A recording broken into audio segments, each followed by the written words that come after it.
Shalom, selamat pagi buat kita semuanya. Tuhan baik sehingga Tuhan memberikan waktu yang baik bagi kita untuk merenungkan kembali kebenaran firman-Nya. Marilah kita berdoa sebelum kita membaca firman-Nya. Ya Bapa, Allah kami yang maha baik, Allah yang maha kasih, kami bersyukur Engkau memberikan kami firman yang hidup. Berkatilah kami agar kami dapat merenungkan dan menjadi pelaku kebenaran-Mu ya Bapa. Dalam nama Tuhan Yesus kami bersyukur dan berdoa. Haleluya. Amin. Saudara-saudara yang terkasih dalam Tuhan, kemarin kita telah merenungkan firman Tuhan dari surat Roma pasal 1 ayat 1 sampai pada ayat yang keempat. Pada pagi hari ini kita akan merenungkan firman Tuhan, lanjutan dari pembacaan dan juga renungan kita pada hari yang lampau atau kemarin, yaitu kita akan membaca Roma 1 ayat 5, 6 sampai dengan ayat yang ke-7. Kita akan membacanya dan mari kita menyimak dengan hati yang sungguh untuk kita dapat merenungkannya dengan baik. Firman Tuhan, dengan perantaraannya kami menerima kasih karunia dan jabatan rasul untuk menuntun semua bangsa supaya mereka percaya dan taat kepada namanya. Kamu juga termasuk di antara mereka, kamu yang telah dipanggil menjadi milik Kristus.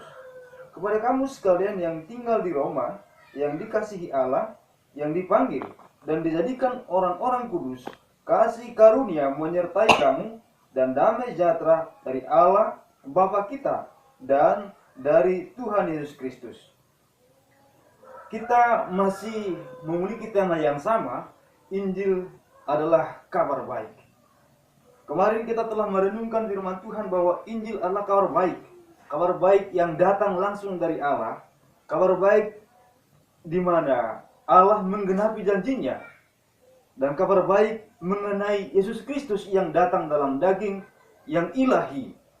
Dan kabar baik yang disampaikan kepada kita pada saat pagi hari ini adalah bahwa Yesus Kristus Juru Selamat dunia menjanjikan sebuah keselamatan bagi setiap orang yang percaya kepadanya.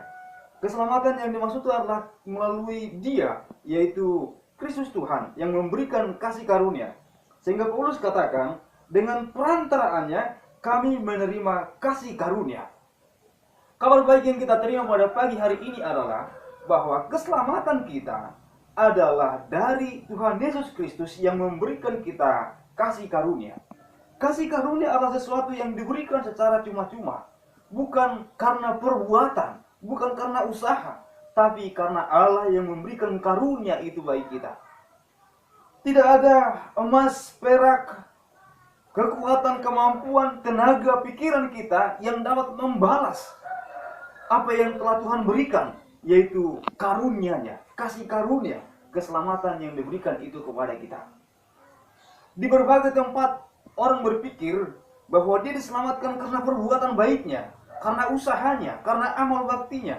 Tetapi firman Tuhan mengatakan kepada kita, bahkan Paulus sendiri adalah seorang rasul, mengakui bahwa dia diselamatkan bukan karena dia rasul, bukan karena dia telah berjalan mengelilingi dunia, memberitakan Injil di mana-mana, tapi dia diselamatkan karena kasih karunia. Dan itulah yang dipahami oleh Paulus dan gereja mula-mula. Itu juga yang kita pahami sampai pada hari ini, bahwa Yesus Tuhan dan Juru Selamat kita. Kita diselamatkan bukan karena perbuatan baik kita, tapi karena kasih karunia. Itulah kabar baik yang kita terima, bahwa kita diselamatkan karena kasih karunia Allah. Kabar baik yang kita terima dari renungan kita pada pagi hari ini yang kedua adalah, bahkan pelayanan pun adalah pemberian Allah. Allah yang berinisiatif untuk memanggil, Allah yang menganugerahkan pelayanan itu. Bahkan seorang Rasul Paulus sendiri pun mengakui, walaupun dia memiliki pengetahuan yang dalam tentang Alkitab Perjanjian Lama, hukum Taurat, karena pada awalnya dia adalah anggota Sanhedrin, tapi itu pun tidak melayakkan dia menjadi rasul, menjadi pelayan Tuhan. Yang melayakkan dia adalah Tuhan memanggil dia. Jadi sebelum seorang menjadi pelayan Tuhan, maka dia sudah harus menjadi milik Tuhan terlebih dahulu. Seharusnya dia sudah menjadi seorang yang dipanggil untuk diselamatkan sebelum dia mendapatkan panggilan pelayanan. Tidak ada seorang pelayan yang baik, pelayan yang setia, yang sebenarnya belum terpanggil untuk keselamatan. Pelayanan hanyalah dimulai karena seorang telah diselamatkan, jangan dibolak-balik. Seseorang melayani bukan untuk diselamatkan, tetapi karena sudah diselamatkan. Itulah yang disampaikan firman Tuhan ini bagi kita. Dikatakan kepada kita, dengan perantaraan Yesus Kristus, kami menerima kasih karunia.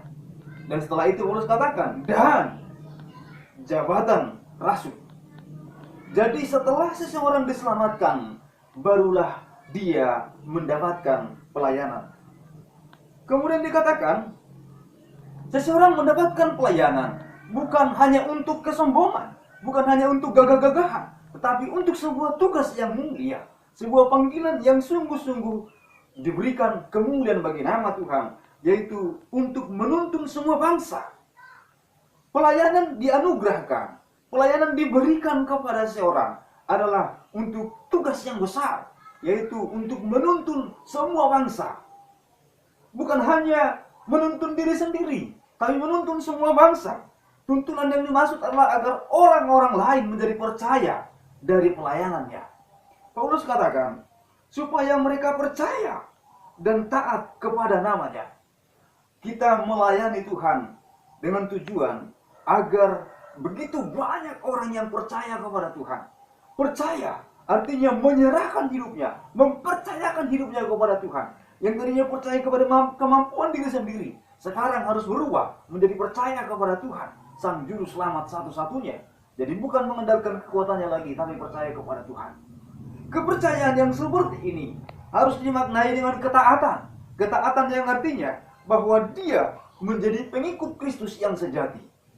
Pada akhir-akhir ini, banyak orang berkata bahwa dia Kristen, tapi kenyataannya dia bukan pengikut Kristus dan mengikuti apa yang dia mau, apa yang dia pikirkan, apa yang dia sukai, bahkan mengikuti dunia.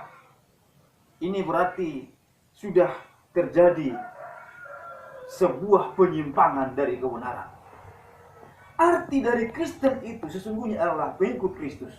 Tapi jika banyak orang yang mengaku dirinya Kristen tapi mengikuti dunia, maka sesungguhnya dia bukan Kristen. Jemaat dikasih Tuhan, dia mengatakan kepada jemaat di Roma bahwa kamu juga termasuk di antara mereka.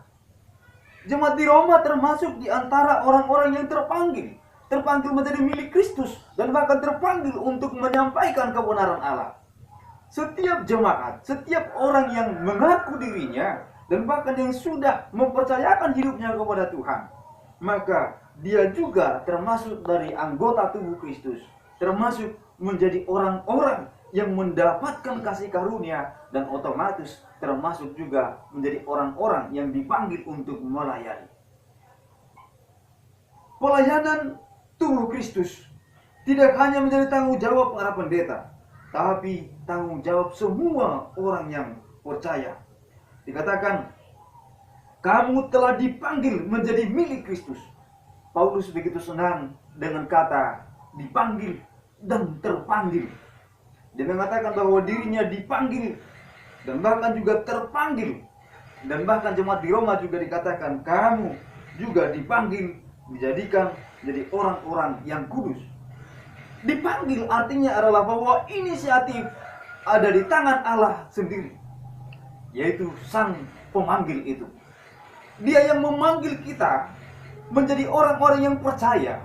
Dia memanggil kita untuk dikuduskan. Dia memanggil kita untuk diselamatkan. Dia memanggil kita untuk kita menjadi orang-orang yang mendapat kasih karunia.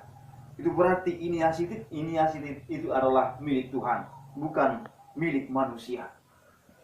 Seseorang tidak punya hak untuk membuat dirinya mendapatkan kasih karunia. Hanya Allah yang memberikan itu. Jadi Allah yang berinisiatif untuk memanggil seorang yang percaya. Bukan karena kemampuannya, tapi karena kemampuan Allah sendiri. Jemaat dikasih Tuhan, saudara yang diberkati, hari ini mari Allah memanggil kita. Dia yang memiliki kehendak untuk memanggil kita kepada persekutuannya, menjadi orang-orang yang terpanggil maka marilah kita percayakan hidup kita kepadanya. Dan dia juga memanggil kita dari dunia ini. Bahkan dikatakan dia menguduskan kita. Kata kudus itu artinya adalah terpisah. Terpisah dari dunia dan dipersatukan menjadi milik Kristus. Maka hari ini kita mendapatkan panggilan yang sungguh-sungguh mulia, panggilan yang sungguh-sungguh berharga, yang tidak mungkin dapat diberikan oleh dunia ini kepada kita. Allah memanggil kita kepada keselamatannya. Jangan kita mengabaikannya. Dimanapun kita berada pada hari ini, apapun yang akan kita lakukan setelah ini, maka tetaplah ingat bahwa Allah menginginkan Anda untuk menjadi milik kepunyaannya. Allah menginginkan Anda untuk mendapatkan kasih karunia-Nya. Jangan tolak akan hal ini. Tuhan begitu baik, Tuhan begitu lembut memanggil Anda kepada kasih karunia-Nya agar Anda diselamatkan. Jangan keraskan hatimu. Dan saya akan bacakan ayat terakhir kepada, dan kiranya ini dapat menjadi berkat bagi kita semua. Dikatakan, kasih karunia menyertai kamu dan damai sejahtera dari Allah Bapa kita dan dari Tuhan Yesus Kristus. Jemaat dikasih Tuhan, saudara yang berbahagia, hanya orang-orang yang mempercayakan dirinya kepada Tuhan yang akan mendapatkan kasih karunia itu, yang dapat mendapatkan damai sejahtera yang dari Allah kita dan dari Tuhan kita Yesus Kristus. Mari tundukkan kepala, kita akan berdoa. Ya Bapa yang Maha Baik, kami telah mendengarkan kebenaran firman-Mu. Biarlah Engkau, Allah yang Maha Kasih, menjamah setiap hati kami semua, para pendengar dimanapun mereka berada. Tuntun mereka kepada tangan kasih-Mu, kepada keselamatan, kepada anugerah-Mu. Biarlah mereka menyadari bahwa mereka butuh Tuhan. Mereka tidak mampu tanpa Engkau. Bapa, biarlah semuanya dapat memahami bahwa Engkaulah satu-satunya juru selamat untuk menyelamatkan setiap orang yang berdosa. Terima kasih Bapa. Beberapa di antara mereka saat ini Tuhan siap untuk bekerja, melakukan aktivitas dimanapun mereka berada. Roh-Mu telah berkuasa bagi mereka sampai mereka akan datang kembali kepada Engkau. Lalu berkatilah pekerjaan mereka, berkati aktivitas mereka, berkati pelayanan mereka, berkati pelayanan kami semuanya. Terima kasih Bapa. Dalam nama Tuhan Yesus kami telah berdoa dan mengucap syukur. Haleluya. Amin. Tuhan memberkati kita sekalian. Lakukan aktivitasmu untuk